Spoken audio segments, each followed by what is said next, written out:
Terrorists very rarely start with terrorism. Typically, when you go back and study the history of a terrorist movement, there have been plenty of potential off-ramps before it comes to the point where there is violence. That's what terrorists are trying to do. They're trying to create this environment where you are actually pouring fuel on the fire rather than dousing the flames. What I would say is violence very rarely solves anything, and very few good things come out of violence long term. Violent revolutions don't tend to give birth to stable states. Hello everyone, that was the voice of today's guest, Tom Parker. Tom is the author of Avoiding the Terrorist Trap, Why Respect for Human Rights is the Key to Defeating Terrorism. This is a book based on his experience working in both counterterrorism and human rights for organisations such as the United Nations, the European Union, and Amnesty International. The interview begins with Tom explaining how a direct experience of terrorism led him into this work.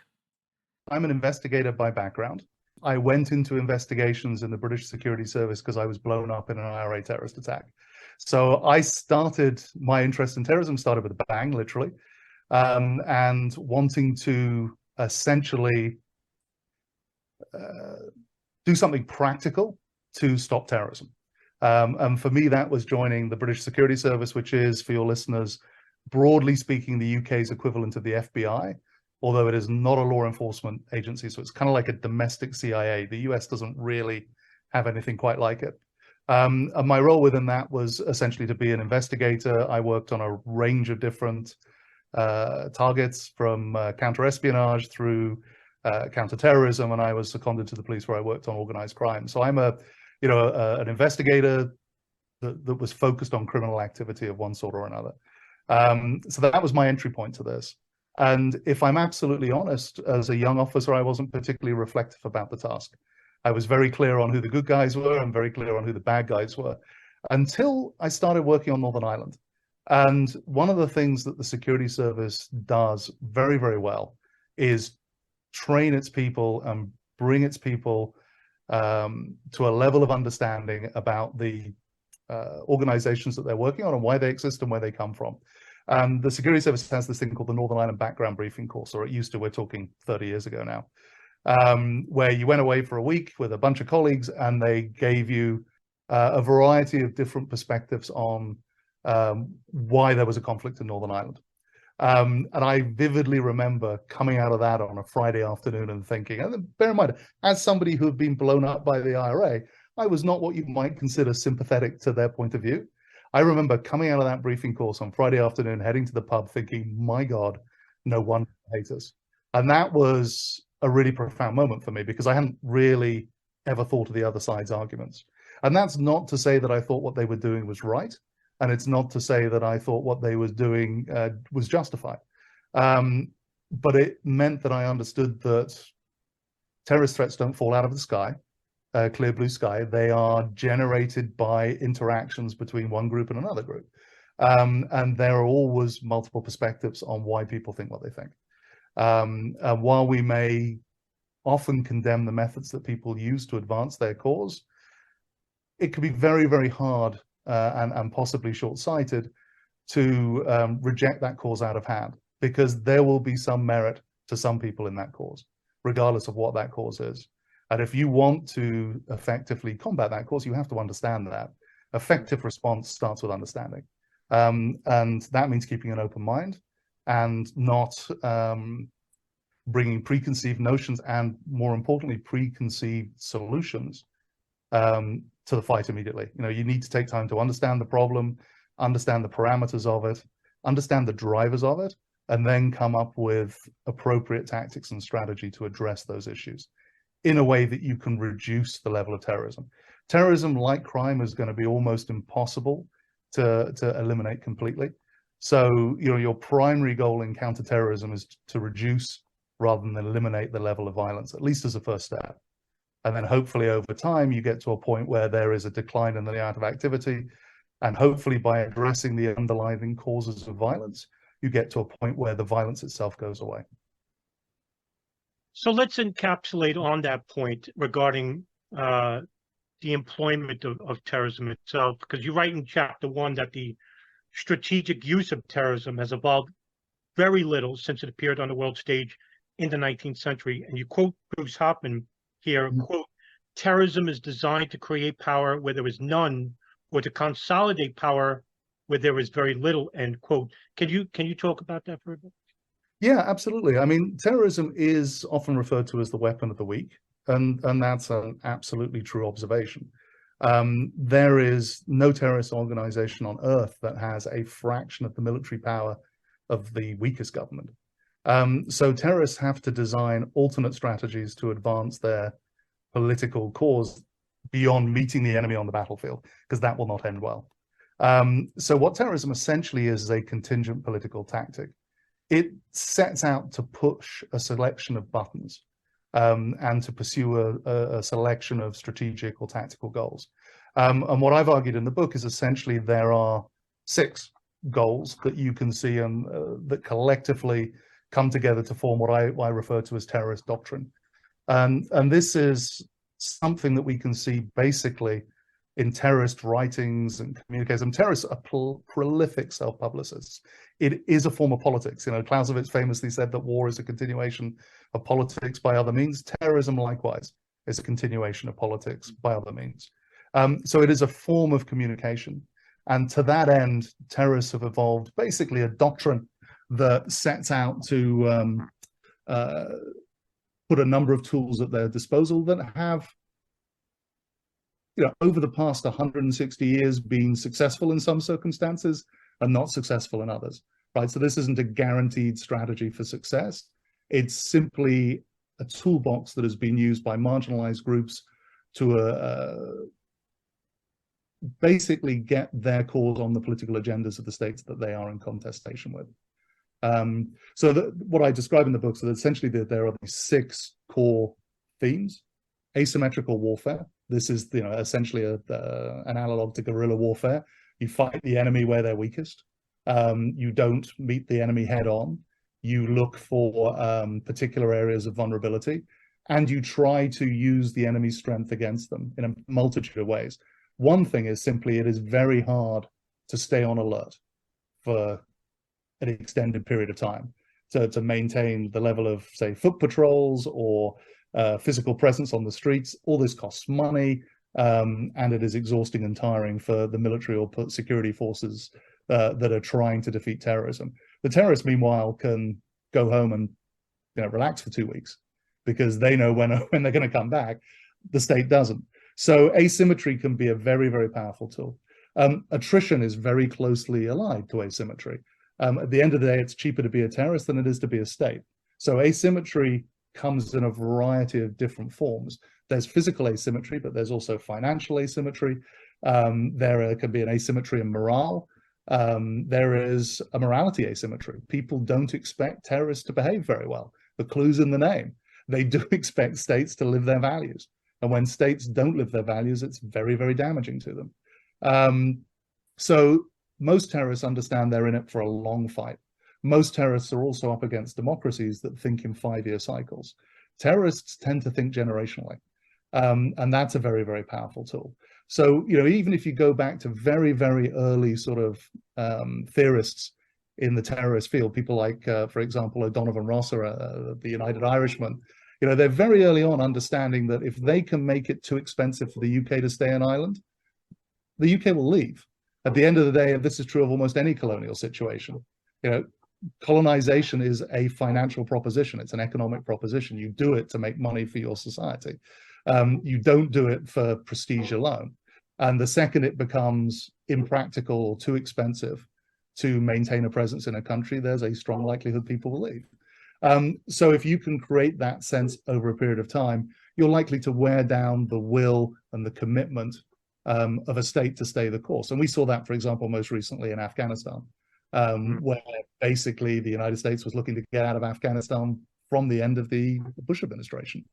You know, Obama would have got out if he could have done. Trump, I think, basically ultimately failed the courage and moral test of sorting things out himself. But he did create a circumstance where it was impossible for the Biden administration really to do anything other than leave. And, you know, ultimately what you saw was an erosion of American will to stay. You saw the Taliban being willing to outlast not just American, but NATO, Western's determination to stay. And ultimately they live there and we don't. There's that famous quote that's often attributed to the Taliban: "You have the watches, we have the time." That's kind of attrition. Our third thing is propaganda by deed. This is something that comes out of anarchism. But again, it's this idea that the violence is political communication, that you can teach people through actions, you can send messages through actions. Then we have the revolutionary prototype, or martyrdom, creating people who inspire other individuals. The great example of that is Osama bin Laden himself. Here's a man with a very carefully curated image. Every video that he appears, he's careful about how he dresses. He's careful about the weapon that he carries, the circumstances that you see him in. Typically when you see bin Laden in a video, he's got a Pakol hat, the Afghan hat, to remind you that, he's a veteran of the war against the Soviets. He carries an AK-74, not an AK-47, an AK-74, which is a Russian paratrooper Spetsnaz weapon, to remind you that he went toe-to-toe with the Spetsnaz. He often wears a camouflage jacket, again, to remind you that he's a fighter. He often appears in a very rural aesthetic setting to remind you that he's out there on the front lines fighting. Al-Zawahiri, by contrast, because he's aiming for something different, he often appeared in front of bookshelves to try and impress you with his learning and his religious gravitas. These are deliberate decisions. Michael Collins was quite famous for, back in the day, so Michael Collins, an Irish revolutionary in the 19-teens and early 20s, very early 20s. He was quite famous during the negotiations with the British government that led to the creation of the Irish Free State for knowing to freeze long enough for the camera image to capture him in a pose, whereas a lot of other people were still moving around. He understood the value of staying still for the photography technology of the day to get a good picture that put him at the center of events, and you could see him as the sort of the star of the picture. Terrorist leaders are very, very good at image curation. Then we have contesting legitimacy. We're coming to the two really important ones, right? Yeah. Ultimately, every terrorist is trying to argue that they're right and the people they're up against is wrong. Morally right, politically right, and they're trying to make that case every time they carry out an action. And they're trying to expose the opposite of that, the illegitimacy of the state they're fighting. This is what the Marxist revolutionaries of the 60s and 70s, people like Baader-Meinhof or Tupamaros, they used to call this ripping the mask off the state. You particularly saw this with the German Red Army faction, Baader-Meinhof, where they were arguing, look, the fascists didn't go away, the Nazis are still here, and what we're trying to do is to push the German state into showing its true colors, which is a brown color of Nazi Germany. And it's why they targeted a lot of people who had political roles in Nazi Germany, like Schleyer, the businessman who they kidnapped and murdered. And then finally, we have provoking an overreaction. At the end of the day, what terrorists are trying to do is polarize society. They want to force people to choose a side, and they want to force more people to have to join their side. And they do that by provoking the government into, putting the stick about, swinging truncheons. And there's this great quote from one IRA leader called Des Long, every fella hit with a policeman's baton is a potential recruit, right? You want to get to a situation where the state is driving like-minded or sympathetic people into your arms. So the IRA would often, there's a famous quote often attributed to the IRA, that the IRA's best recruiting sergeant is the British Army. And there's a tremendous amount of truth about that. It's incredibly hard to be a soldier on somebody else's streets and not give offense, not become the enemy. When the British Army deployed in Northern Ireland in 1969, in the late 60s, they were deployed basically as a peacekeeping force to separate two warring sides. The problem was one of the warring sides talked about being loyal, the loyalists. They wore, red, white, and blue. They believed in the monarchy. If you went into their neighborhoods, you'd see Union Jacks flying and curbstones painted red, white, and blue, which is, the colors that the British Army are wearing on their shoulder. And if you went to an Irish neighborhood, a nationalist neighborhood or a Republican neighborhood in the north, you were seeing the Irish tricolour. You were seeing, orange, white and green curbstones.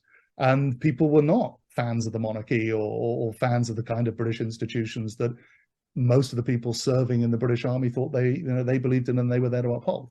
So inevitably what happens is you start to draw closer and closer to the people who look like you, sound like you, and espouse the same values as you, and you become more and more separated from the people who aren't like you. It's impossible to search someone's house pretty much without leaving people with negative sentiments about you, right? It's very difficult to run a roadblock that people pass through without leaving people with negative sentiments about you. It's really, really hard to do any kind of aggressive counterterrorism policing without ultimately alienating people, without sometimes hassling the wrong people, arresting the wrong people, or having situations that escalate to beyond control where you end up with terrible outcomes like an innocent person being killed. And so that's what terrorists are trying to do. They're trying to create this environment where you are actually pouring fuel on the fire rather than dousing the flames. And that is terrorism 101. And it works pretty much every single time. If you look at the history, Louise Richardson, who wrote this great book called What Terrorists Want, this was one of the inspirations for my book. There was a throwaway phrase in hers where she talked about the pathology of state overreaction. And I read that in I probably something like 2004 or 2005. I forget when her book came out. And I thought, wow, that's a really interesting insight. I wonder if it's right. She just drops that phrase down there. She doesn't justify it or provide any evidence of this. So the sort of genesis of this book is I set out to disprove it. And I couldn't find an example that disproved it. It was as simple as that. Even today, best part of almost 20 years later, about the only compelling example I can think of is Norway after Breivik. And I think the white supremacist threat in a white country is somewhat its own thing. And it might be a little bit unusual, and we see the same thing in the United States. I think it's very difficult for states to know how to respond to that particular threat, particularly in a polarized political climate of our own. But take Breivik out of it, and Breivik's one attack, right? And there weren't any follow-up attacks. I mean, it's a relatively easy attack to steady the ship of state afterwards. But there was very, very strong leadership. But the same we saw from Jacinda Ardern after the New Zealand mosque attack as well. You had Jens Stoltenberg, I think it was, in Norway, very, very strongly coming out and saying this attack won't change our society, right? Much in the same way that you saw Jacinda Ardern coming out and saying, look, these are the ways we're going to respond. We're not even going to mention this guy's name. We're not going to give him what he wants. That kind of leadership can be incredibly powerful. Doesn't keep political leaders in office forever, right? Jacinda Ardern's not in office anymore, and Stoltenberg didn't last very long either. So there's often a political price to be paid from doing the hard, difficult thing. Whereas, if you're up against somebody like, again, I don't want to keep picking on Donald Trump, but he's so interesting because he always says the quiet bit out loud. There's this great quote from Donald Trump about waterboarding, right? Where he says, we should absolutely waterboard the terrorists. And if it doesn't work, they deserve it anyway, right? Which sums it up. Because it doesn't work. Then torture's got a pretty terrible track record as a way of gathering information from people. Waterboarding itself in the American context didn't produce any actionable intelligence. We have two voluminous Senate and House reports into the use of torture and enhanced interrogation techniques, frankly, which I would describe as torture by the US military and by the CIA. There's no evidence in either of those two voluminous reports of any actionable intelligence produced by these methods. Which is not that surprising because actionable intelligence is something you need to get quickly. By the time most of these individuals were subjected to these kind of techniques, a lot of time had passed anyway. But the reality is there's very, very little intelligence of any worth that came out of, for example, waterboarding Khalid Sheikh Mohammed multiple times. He lied about plots that didn't exist to make people stop. He was explicit about this. We know this because he told it to the International Committee of the Red Cross and somebody leaked that. And we know that courtesy of actually, I think, government voices, that when he was asked about Osama bin Laden's courier, he lied about that too. In one of these wonderful moments of completely arse-about-face thinking. I should probably think of a better way of putting that. I think it was General Hayden who said, well, the fact that he lied proved that, and it probably did, right? The very fact that he was willing to lie under the situations of simulated drowning just proved how important it was to keep this identity secret. Okay, well, that's an argument, but it's not an argument for torture working, right? It's the reverse. So I find that really, really interesting. So when we look at these things, what we can say about the US use of enhanced interrogation techniques is how incredibly damaging it was to America's image around the world.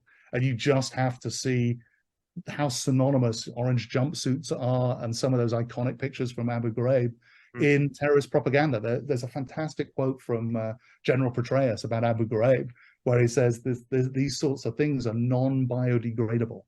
They never go away. The enemy just keeps hitting you with them like a stick, right? And that's a really good way to think about it. And that's not unique to the American experience. The French in Algeria used torture. They had a limited amount of success on very, very targeted questioning. So, you know, anybody who's been a journalist or run a podcast knows the difference between an open and a closed question.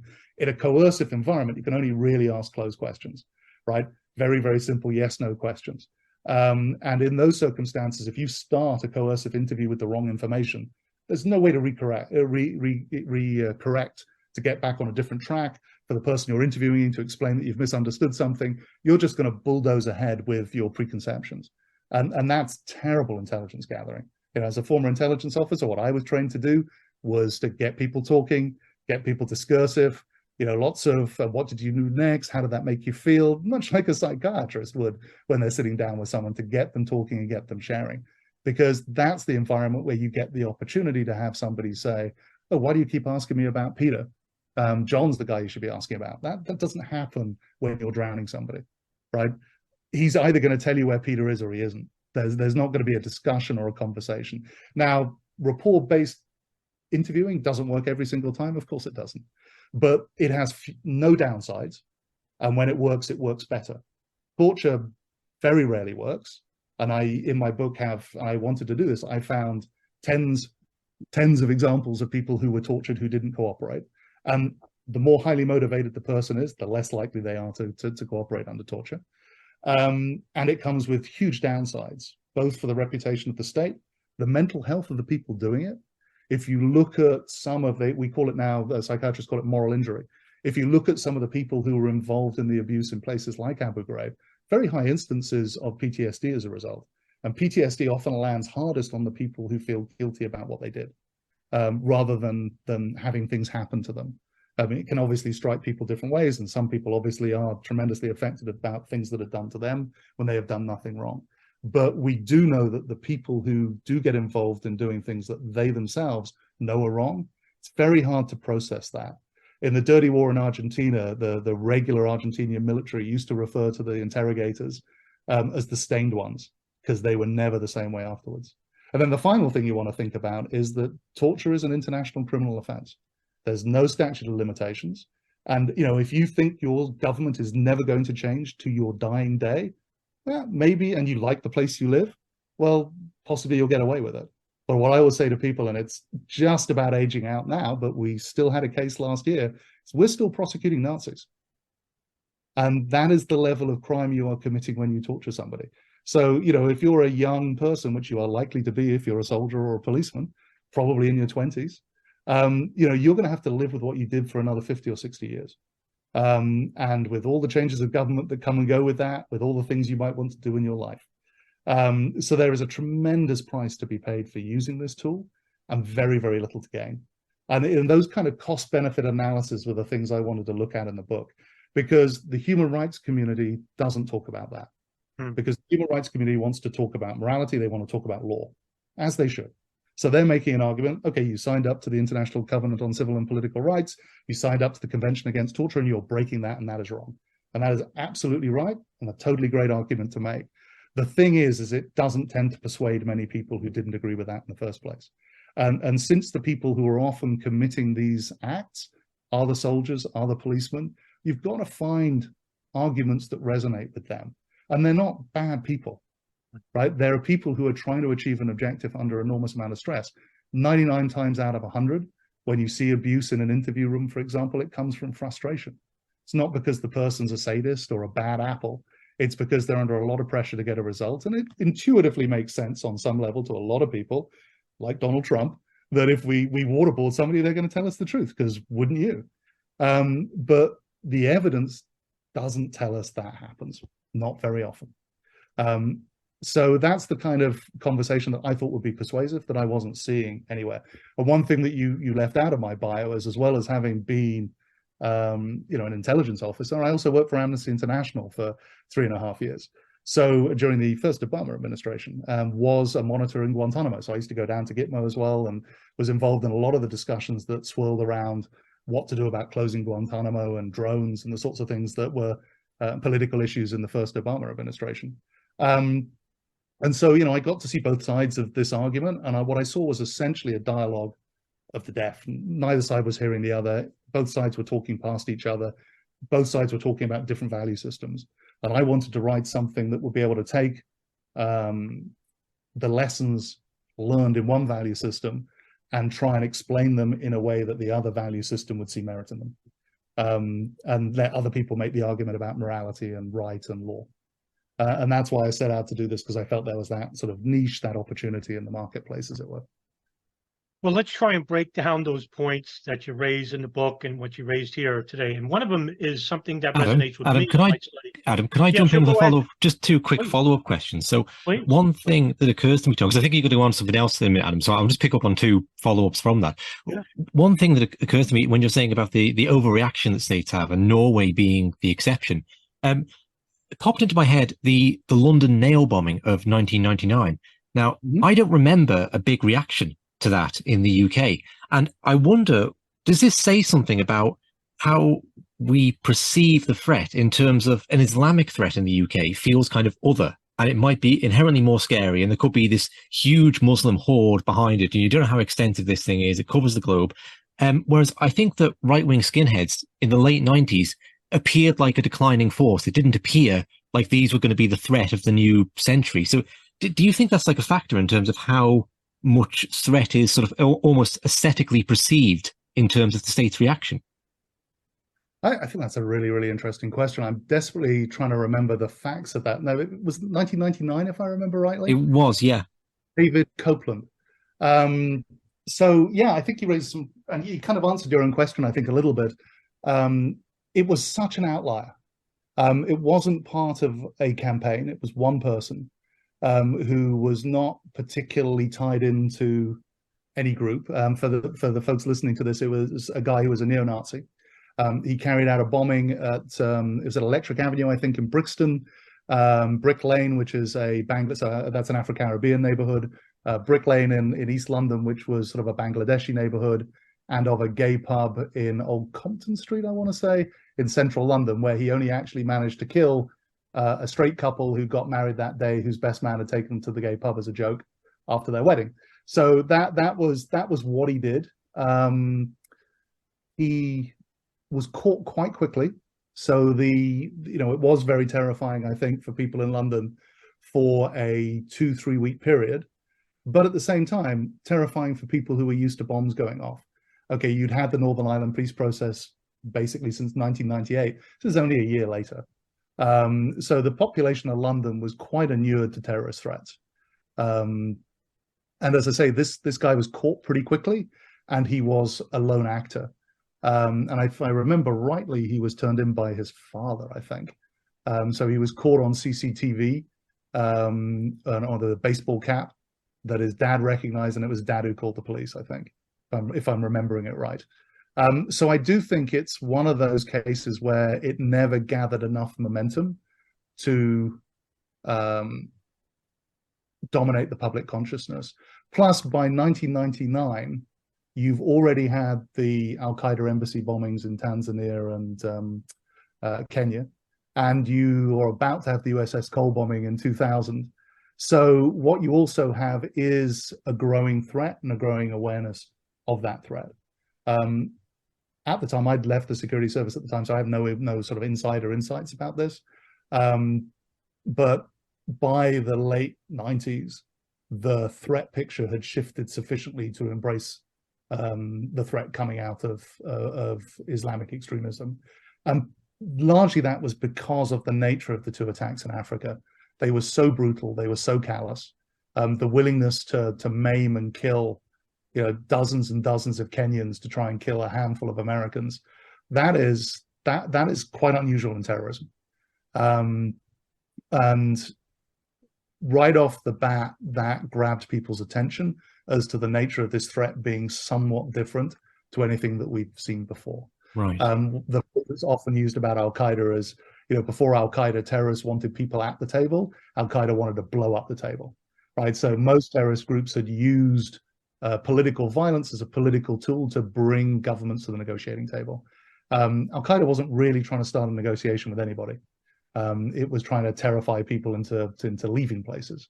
And most political terrorist organizations in history, I think it's fair to say, I'm just thinking this through as I say it, are pursuing much more limited political goals. I mean, most terrorist organizations are not transnational in nature, or if they are, that transnationality is relatively limited.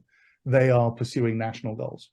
Al-Qaeda was a transnational entity from the get-go, seeking transnational goals from the get-go. And that's quite unusual. So even if you were to look at international anarchism, for example, at the end of the 19th century, which was absolutely multinational, and where you did see terrorist attacks across borders, it was still comparatively rare for a Russian to carry out an attack in London, or for a Frenchman to go to Moscow and carry out an attack.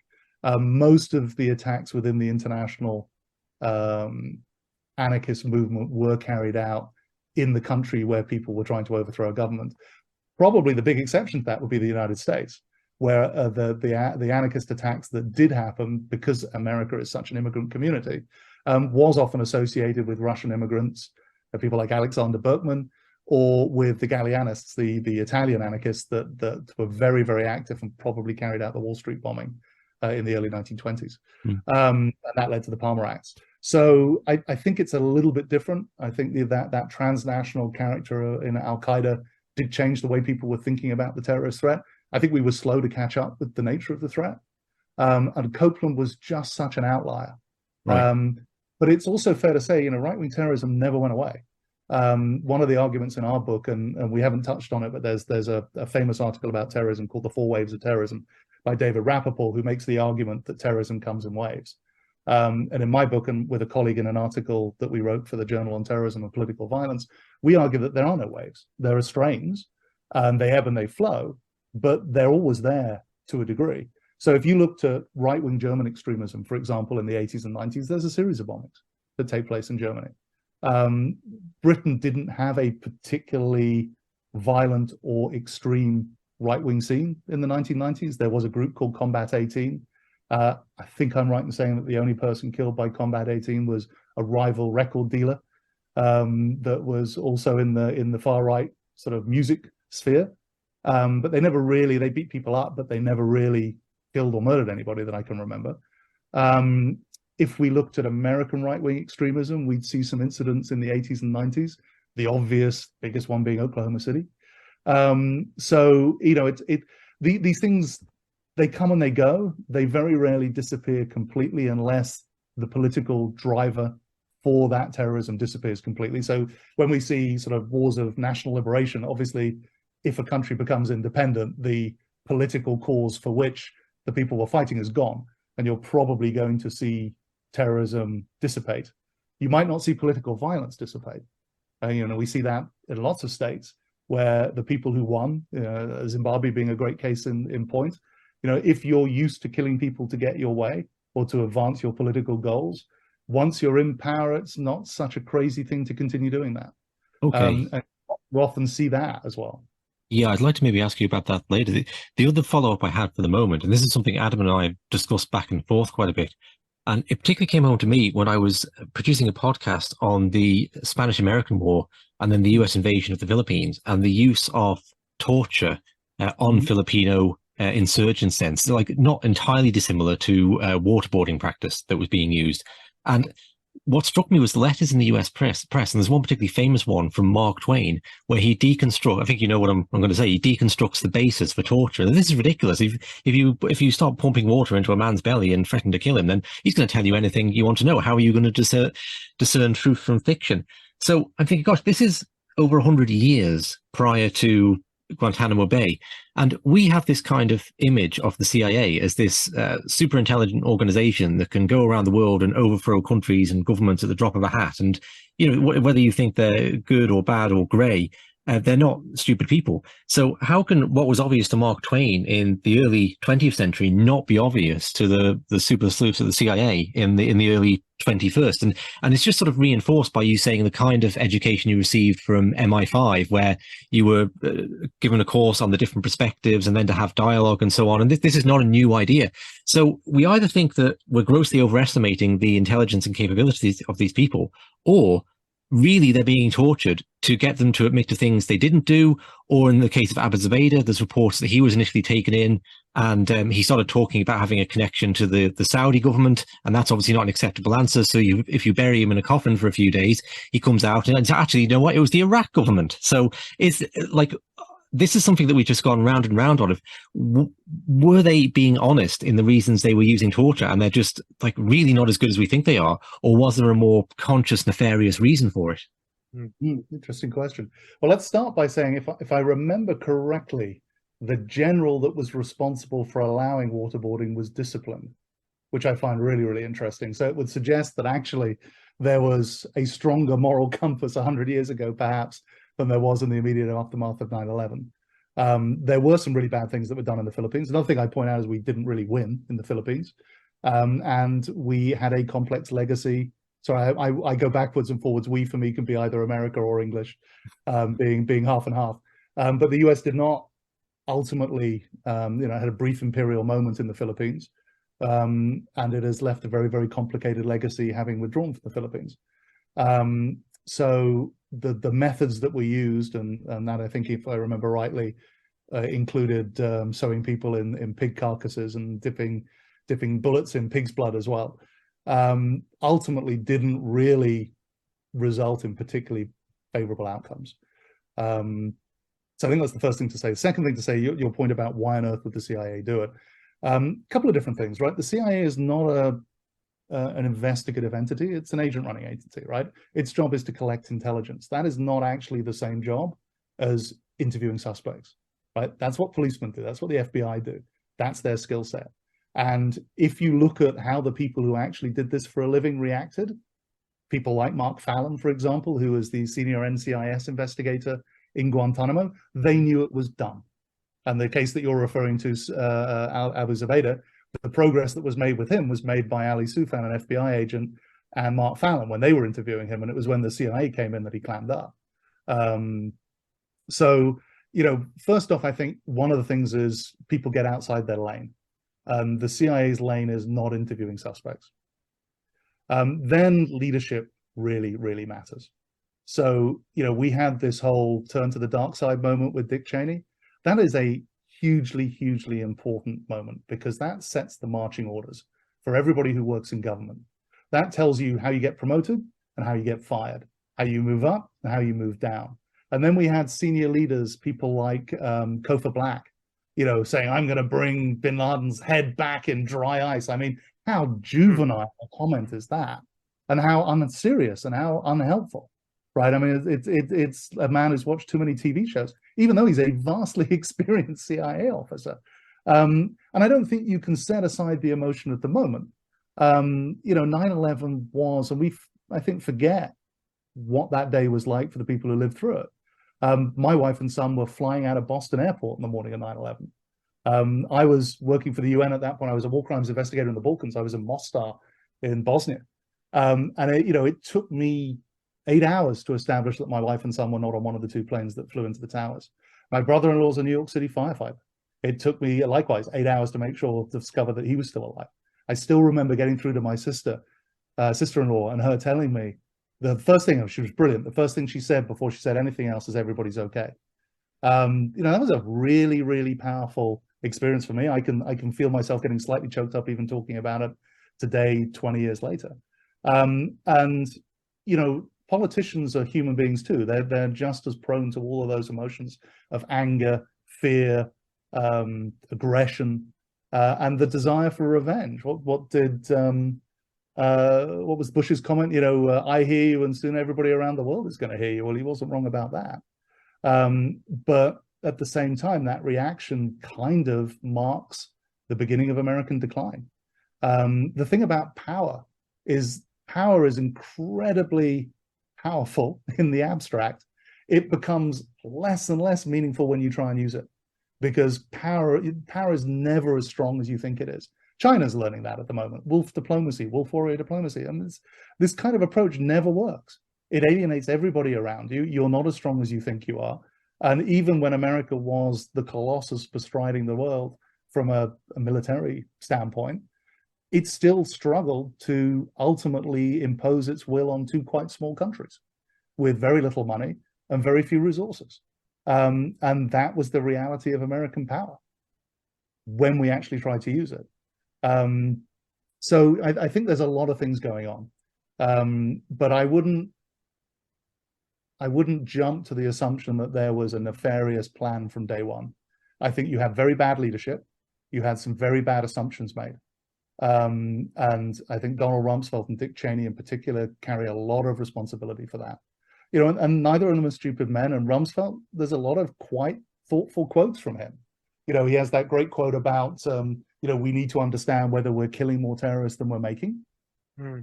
We weren't, is the short answer to that. But he didn't then take that policy insight further. But it was the right question to be asking. And then there's another famous thing he says about the known knowns, the known unknowns and the unknown unknowns. Another great quote. We didn't know what the second and third order effects were going to be of lots of things we did. This was, if you go back and you read, I used to teach a class on terrorism for about a decade in the first decade of the 20th century. And I'd often ask my students to read Condoleezza Rice's Foreign Affairs article that was written before the Bush administration came in. And she mentions terrorism 3 times in that article, only in the context of state sponsorship by Iraq and by Libya, and Iran as well, right? So, I mean, this is the mindset of the people coming in, and then they have to do a 360 and change. These were all people who, you know, Condoleezza Rice being a great example, who did great power politics and talked about states confronting states, where things like aircraft carriers make a difference and strategic, you know, nuclear missiles and so forth. That is not small wars and insurgencies. You know, there weren't really any American experts on those topics, and certainly none of them at the top levels of American government. So, you know, I mean, I think you had some really, really bad knee-jerk decisions and some really bad leadership. The FBI should have led all of the investigations and interviews of people who were captured. That should have been absolutely a basic principle. They should have been tried in federal court. If they had tried the 9/11 hijackers in federal court, they would have been convicted and executed a decade ago. You know, they are never going to be convicted. It's becoming increasingly clear in the military commissions. And that trial, by the way, I was there on the first day of the first hearing for that trial. I have had 3 jobs since then. That was 2011. Right? And this case hasn't even started yet. It's already the longest case in American judicial history, and it hasn't even started. And it probably won't, because of the amount of redactions and evidence that cannot be shared.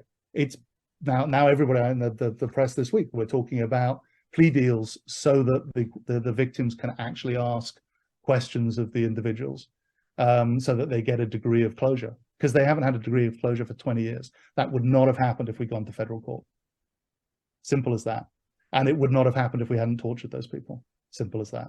So, you know, I mean, a lot of these really bad decisions, which were simply compounded and compounded and compounded, have cast really, really long shadows.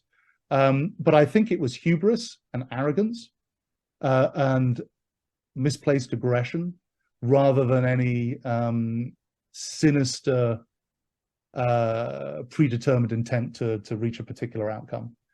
Which is not to say that some things might not have been covered up and some things might not have, you know, might have been considered politically inexpedient to dig into in greater detail. But I don't think that's why we're in the mess we're in. I think we're in the mess we're in because of bad leadership, bad decisions, and a lot of foolish outcomes. I make a reversal of points, because you raise this issue in the book about asymmetrical warfare. My question's a little bit long, so bear with me. You raised the issue of Osama bin Laden's 1996 fatwa, which was the declaration of war against the Americans occupying the lands of the holy places.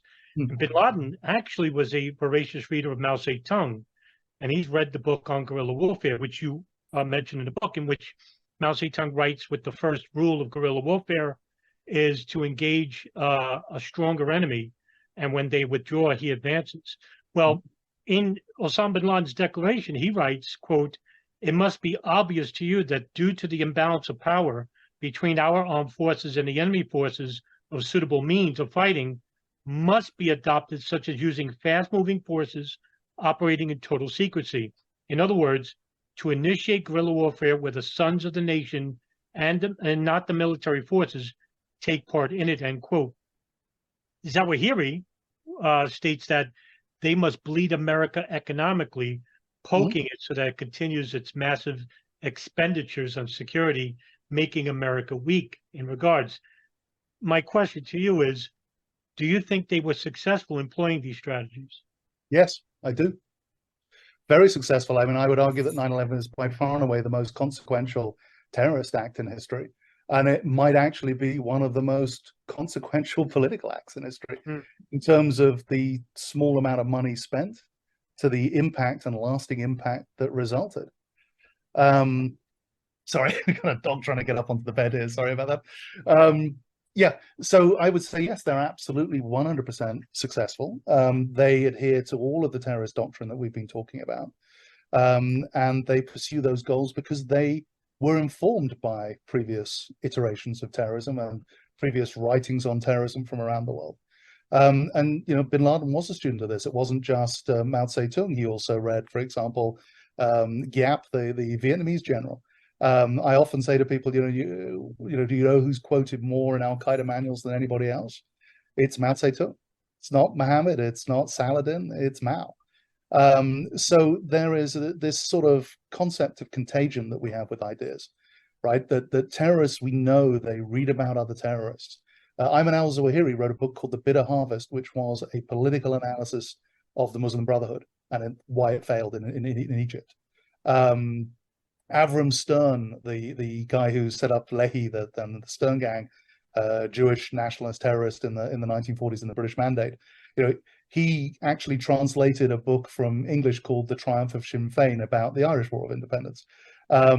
Rory O'Brady, one of the chief of the Army Council when the Provisional IRA was created, gave a copy of Robert Tabor's book, The War of the Flea, which was about the Cuban Revolution, to every single member of the IRA's Army Council, right? People learn from other terrorists. Or Breivik, we've mentioned already, he cites extensively from the Unabomber's thesis in his manifesto, and actually talks about the Unabomber. Now, the Unabomber is not a right-wing extremist. He's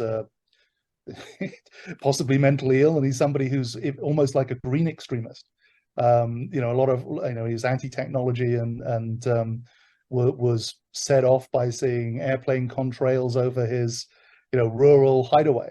And road projects being built through virgin forest near where he lived. That was one of the things that sort of provoked him to carry out terrorist attacks. So very, very different to Breivik, but Breivik sees relevance to in some of the things that the Unabomber did to his own cause and to what he's trying to achieve, which is white supremacy.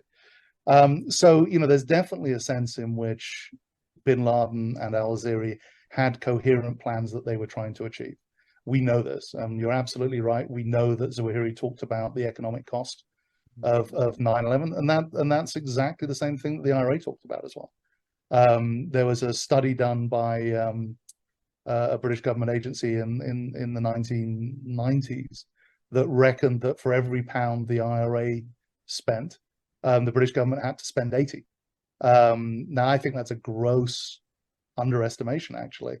And I'm trying to think, there was an Aspen security meeting where one of Obama's counterterrorism advisors talked about the financial cost per member of Al-Qaeda. So he says, I'm going to get the numbers wrong because I don't have them in front of me, but it's something like, you know, if we estimate that there are 3,000 to 5,000 members of Al-Qaeda, the United States government, not counting the wars in Iraq, the cost of the actual wars in Iraq and Afghanistan, are probably spending something in the region of, I think it's over $234 million per individual member of Al-Qaeda.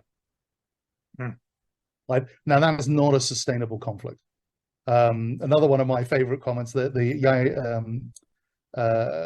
engineer, the Yayash can't think what his full name is.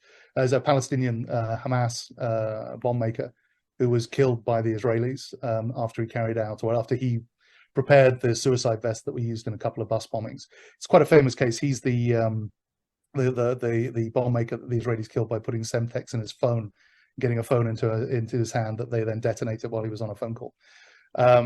Now, he ultimately became involved in Hamas because he'd wanted to go and study electrical engineering in Jordan, and the Israelis wouldn't give him an exit permit. And the former head of Shin Bet, after this case, famously said, if we'd known what he was going to do, I would have given him $1 million and driven him to the airport. You know, I mean, this is the thing. You know, it's those second and third order consequences that you don't anticipate and you don't realize are going to happen that always end up biting you in the behind.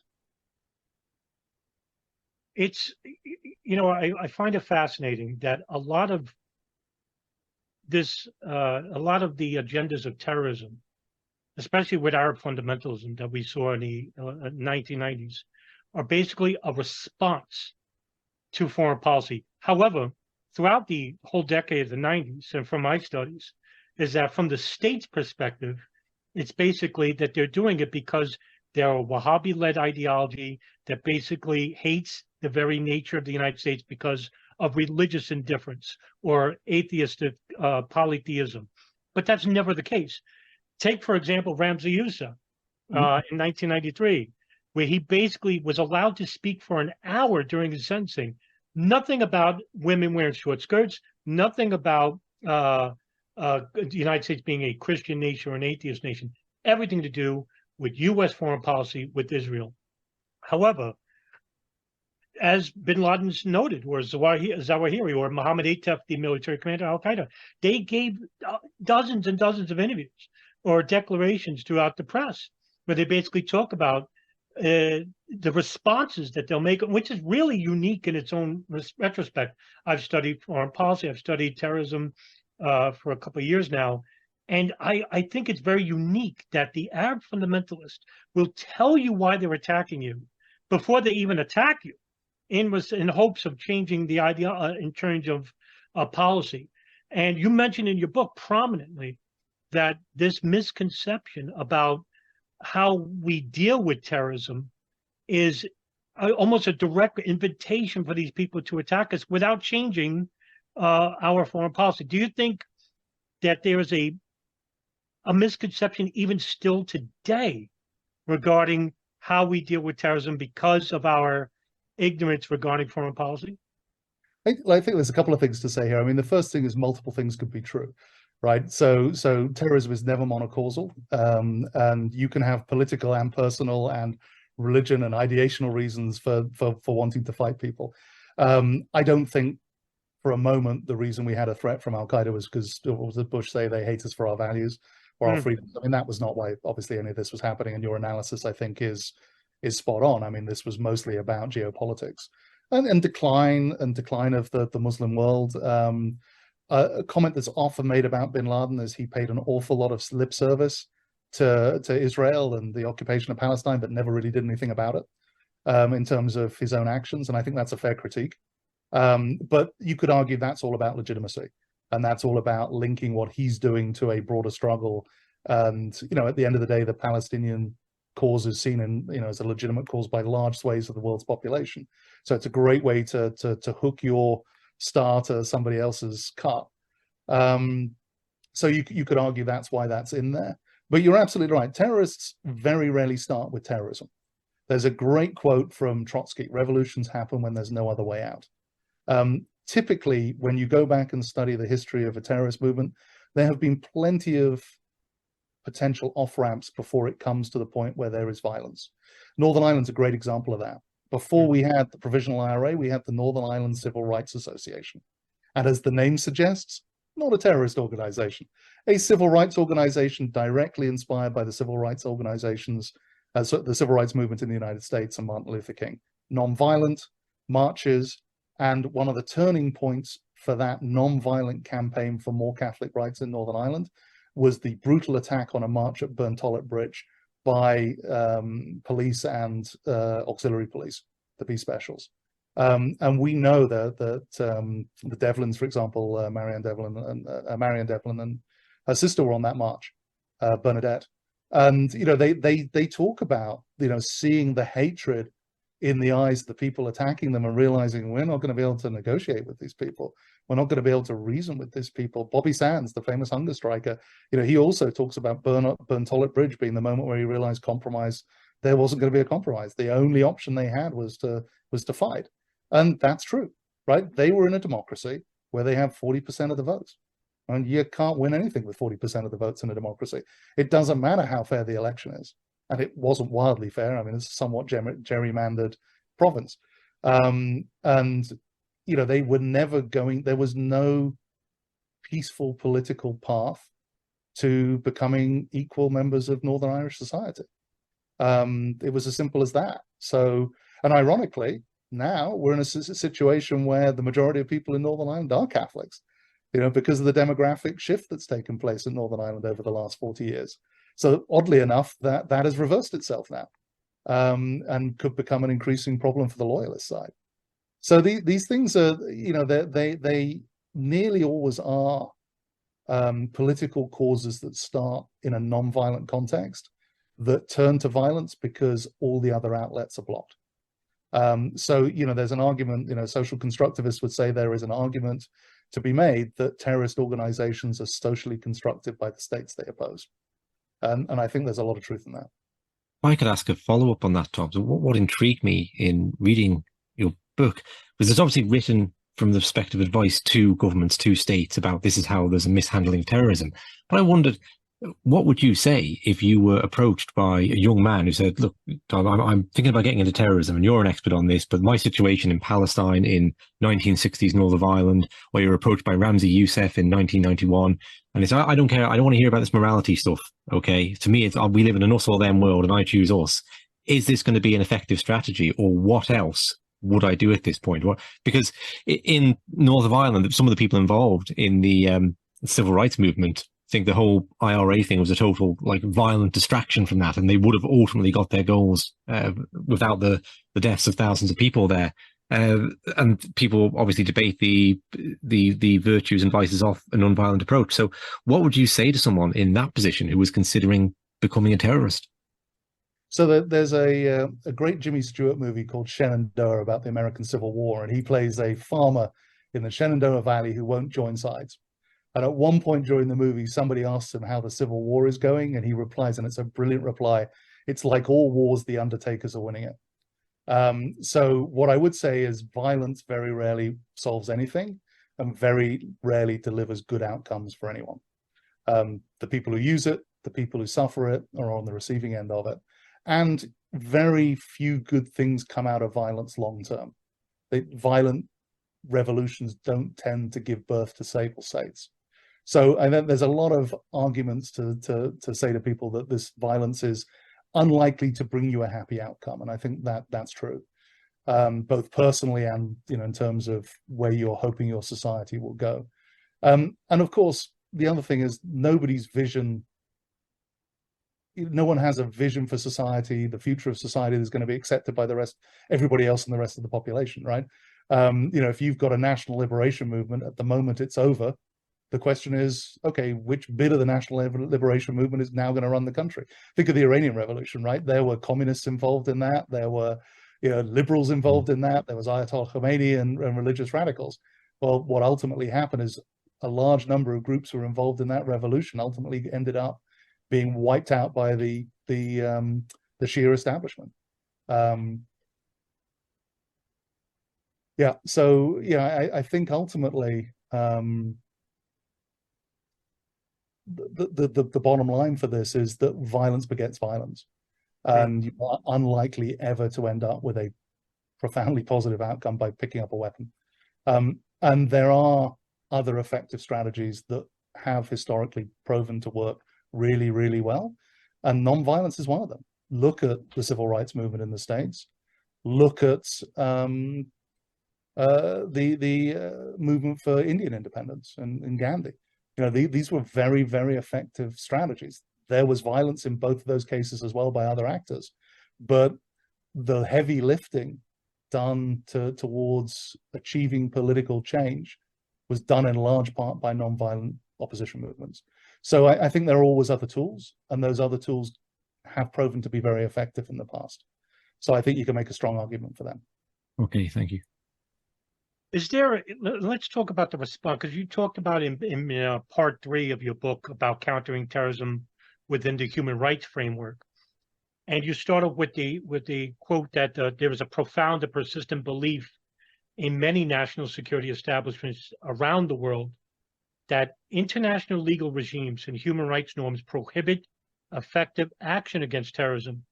And to compound that, you wrote that whether or not that good governance alone can defeat terrorism is open for debate, but there can be little doubt that bad governance is a major contributing cause in regards to terrorist violence. Can you expound on that for a little bit?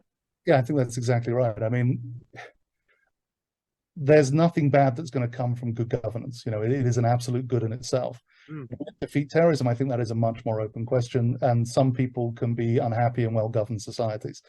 So, you know, I can't say to you that good governance is a silver bullet, because I don't think we can prove that. We can say that it removes a very, very commonly cited cause of terrorist violence, which is bad governance, as you pointed out. We know that human rights abuse is one of the major, if not the major, drivers of terrorism. You know, and it doesn't matter where you are in the world or who you talk to, or whether you're looking at qualitative studies and biographies of people who are talking about why they personally got involved, or you're looking at big quantitative studies. Like, for example, UNDP recently did a second version of its Journey to Extremism in Africa project, where it looked at a large number of individuals who've been involved in terrorist violence and sort of got an aggregate for the types of reasons why they said they got involved. And again, interestingly, they put it slightly differently to poor governance. They talked about a broken social contract, which is a subtly different way of making a similar point. And they talked about human rights abuse, and human rights abuse was the #1 most correlated factor for why people became involved in terrorism, both experiencing themselves or witnessing other people who they cared about suffering human rights abuse. Let me talk about the reaction that you write about in the book too, regarding how to extract information from terrorists using, as the CIA would, I guess, blanket the use of the word torture with enhanced interrogation techniques, which is just a fancy word for torture. That you mentioned in one of the subchapters how the methods are often controversial, but according to the various human rights organizations, it's banned due to severity of the application, and that the proponents of torture often contend that it gets results that cannot be obtained using lawful techniques. Because when you, in the earlier part of our talk today, you mentioned how the FBI with Ali Soufan and Mark Fallon, who I've interviewed before, in regards to how they were talking with Abu Zubaydah, and they were getting results.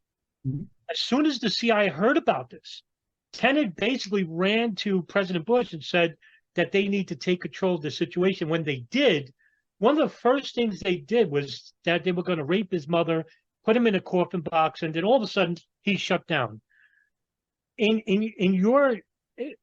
you mentioned in the book about the use of torture and how it basically shut down all communication with terrorists, this basically impeded in the investigation of 9/11. And currently, as you mentioned before, we haven't even had a trial, and it's 22 years now. And when I interviewed Ken Williams, who's the FBI agent out of Phoenix, in which he wrote about the Phoenix memo about how Arab fundamentals using flight training in Arizona, he says that he went to Guantanamo Bay, and he says that, and this is 2 years ago, he basically said that there wasn't going to be a trial. They're going to work a deal. And if that happens, we'll never know what happened. Well, we'll never know in the next 30 or 40 years what the government had, what they didn't have. Is this the fear that we're having today? Well, first off, almost every conviction secured at Guantanamo so far has been a plea deal. I think there's only one case that's gone through a complete trial. Right. And here's the dirty secret about Guantanamo, right? You don't get off the island by winning your case, right? You're not being held on the island because you're a suspected war criminal, which is what the military commissions is looking at. You're being held on the island because you're a prisoner of war. That doesn't change if you're innocent or guilty of what you've been accused of in the military commissions. So if you want to get off the island, the only way you're guaranteed to get off the island is not by winning your case, it's by reaching a plea deal with the United States government, right? Because you can be found innocent and they can say, well, okay, so you're not a war criminal, but we do think you're a member of Al-Qaeda, so you're staying, right? So if you want guaranteed to get off the island, you have to do a deal. And that's already where we are. So yeah, I do think the only way that any of these cases are going to be closed, based on the last 20 years, is that they will be closed by plea deals. And, you know, people tend not to say terribly incriminating things in plea deals. I don't know that that necessarily results in getting the truth. If you look at the I was there the first day of the hearings, as I said, on 9/11. I remember one of the defendants, I forget which one it was now, folding a paper airplane and putting it on his the little stick microphone in front of him, and then turning and smiling at the 9/11 families, right? I remember Khalid Sheikh Mohammed asking for the charges to be read out in Arabic as he sat there and read an article in The Economist, because his English is that good, right? I mean, this is not a process where we are winning. This is a process that has become a, how do you describe it? I mean, it's become a self-licking ice cream cone. It's a process for process's sake. You know, it should never have been created. It was a dumb idea at the beginning. It's a dumb idea now. And it's very, very hard to see how there will be any outcome to where we are right now that will be satisfying for any of the victims' families, or be value for money for the United States government, the American people. I mean, taxpayers have poured huge amounts of money into Guantanamo and will continue to have to do so for, you know, for probably for decades to come, unless somebody grasps the nettle and comes up with a plan to close it where you won't get everything you want. I can remember going to a meeting very early on in the Obama administration when they were determined to close Guantanamo. And essentially you had three categories of prisoner, right? You had the people that everybody was convinced were there for the wrong reasons, didn't do anything they wanted to return. And that was the vast majority. You know, the worst of the worst turned out to be 700 innocent people and maybe some other guys. Of the other guys, there were about 20 or 30 people they thought they could prosecute. And there were about 30 people that they were convinced were bad actors, were terrorists, bad people who they couldn't prosecute.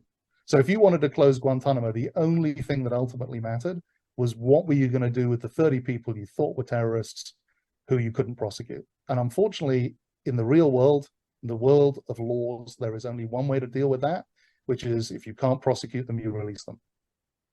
And unless you're prepared to grasp that nettle, which I cannot imagine any American president wanting to take the political risk of doing, you're not closing Guantanamo.